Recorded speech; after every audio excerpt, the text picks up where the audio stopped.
बोला गणगण गणात बोते. आज संत गजानन महाराज यांचा 148वा प्रगट दिन आहे. त्यानिमित्त शेगावला अतिशय भव्य दिव्य सोहळा पार पडते आणि हजारो लाखो भाविक पैदल वारी करून येतात शेगावला माऊलींचं दर्शन घेण्यासाठी. त्या आपल्या भाविक भक्तांना चालण्याची ताकद शक्ती भेटावी यासाठी आपण छोटासा उपक्रम आज करत आहे. म्हशीचं प्युअर आवं दूध विलायची टाकूनचा वाटप आपण करणार आहे. अगोदर सायंकाळी 6 वाजता प्युअर दूध घरी आणलं. आईनं मस्तपैकी गरमागरम दूध आम्हाला थर्मासमध्ये भरून दिलं आणि आपले भोलेन मी वाटचाल सुरू केली, ते म्हणजे संतनगरी शेगाव दिशेने. रात्री कळकत्या थंडीमध्ये पूर्ण रस्त्याने एकच आवाज कानावर येत होता, तो म्हणजे गणगण गणात बोते, गणगण गणात बोते. आणि आपण विचारही करू शकत नाही एवढ्या लांबून लांबून लोक गजानन महाराजांचं दर्शन घेण्यासाठी पैदल वारी करून येत होते. त्यांच्या भक्तीमध्ये आपण सहभागी झालो, हाच आपला खरा आनंद आहे. दूध वाटप करताना जेव्हा एका ताईला आपण दूध दिलं, तिने दूध पेताबरोबर म्हटलं की हे दूध पेताना माझे पाय दुखणं थांबत आहेत आणि हेच खरा आपली आनंद आहे, हेच पुण्य आहे.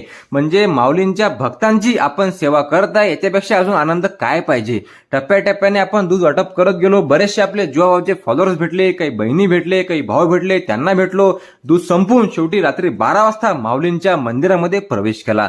माऊलींचा कुठलाही सोहळा असला की शेगावमध्ये असते दसरा आणि दिवाळी. मंदिरामध्ये एक वेळा प्रवेश केला की संपूर्ण भक्तिमय वातावरण. मनोभावाने माऊलींचं दर्शन घेतलं. आता जरा पेटपूजा करून घरी निघणं आहे. फॉलो करून घ्या. भेटू पुढच्या व्लॉग मध्ये.